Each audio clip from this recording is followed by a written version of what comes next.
Jamie Reid, dancer at Scottish Ballet. That's it, innit?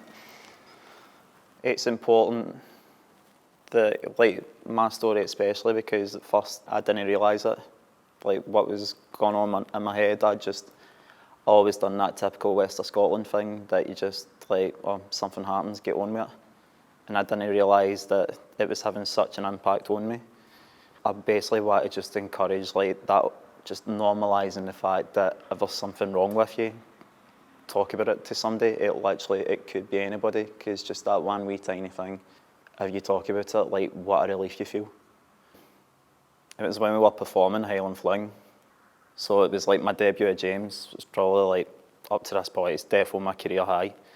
So on stage, Festival Theatre, do Act 1, goes amazing, audience is loving it. I'm feeling like I'm literally on cloud 9, everything's like gone perfect. And then halfway through Act 2, I run on stage and my shoulder just decides to fall out. Literally just dislocates. It feels like it's down there. And then the next one was Crucible came up. And it was in the middle of a rehearsal, and it was a lift. And of course, I went to throw a girl over my shoulder, and it went with her and fell out. And that was like middle of rehearsal. And I was just like, here we go again. I'm going to miss it in another show. That slowly started having the impact on me. It was like a revolving door. You would get injured, do the rehab, come back, and then get injured again. Slowly and slowly, after each dislocation, I was like, I can't do this anymore. But I remember the lift with Crucible.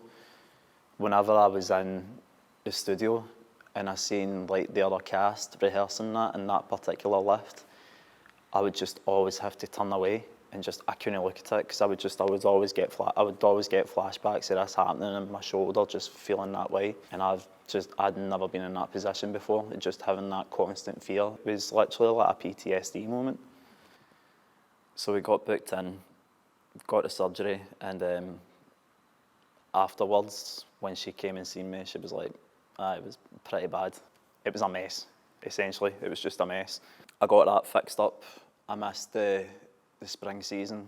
I was happy with that. I was being like, right, this is my chance. This is going to be, like, hopefully a new start. It was quite a brutal rehab, because it was essentially getting used to a new shoulder. Everything was going well. But I always, like, had that in my mind reserved, of being like, if I go back and it happens again, that's my career over. I always had that in my mind constantly. So coming back and doing Crucible the second time round and going into that spot where it happened, I was just like, well, I don't fancy this at all. I constantly had that anxiety of going in the room and not even being able to look at it. It was the first night, and obviously that was my first time being in a theatre since it happened on stage. And I just remember that morning after class, like halfway through it, just sitting at the side and constantly getting these flashbacks of running on a stage, my shoulder dislocating, and it ended up, I had a panic attack.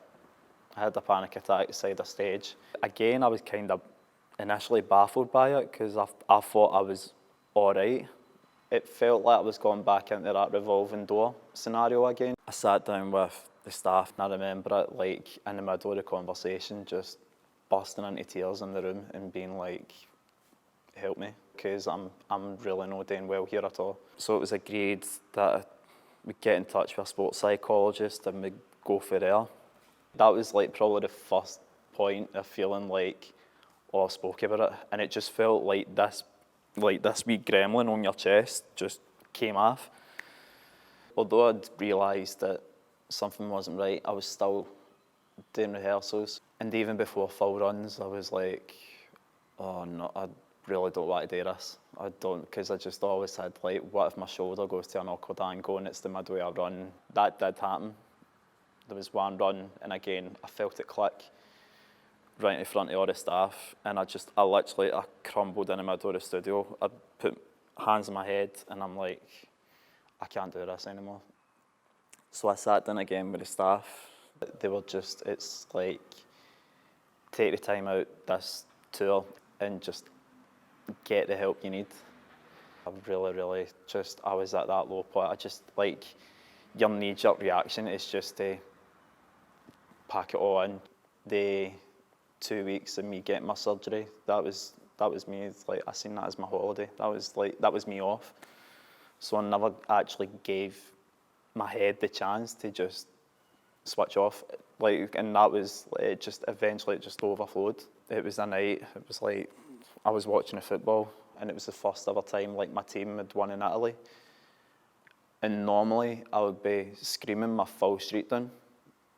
But I remember feeling absolutely nothing. It was just like, oh, Celtic have scored. Even my gran phoning me and she's screaming down the phone, like all happy, and I'm being like, I couldn't bring myself to like enjoy that. It was like what is meant to be this euphoric moment, and I'm not feeling anything. It was just like my head was just mush. It just felt like mush. Like I ended up like I did start drinking. It takes my mind off it. Actually, like when I drink, I feel alright. But then you wake up in the morning and like, no, nothing's alright. Like I would be lying if suicide didn't cross my mind. Again, it's one of the things you don't think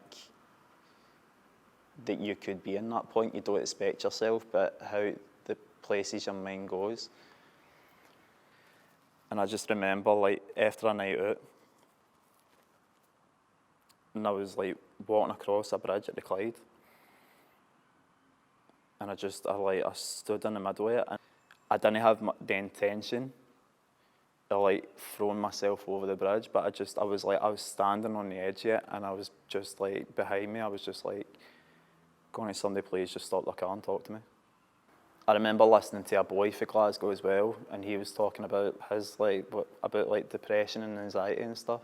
He was at a Celtic and Rangers game, and Celtic won, and he came out of the stadium no feeling anything.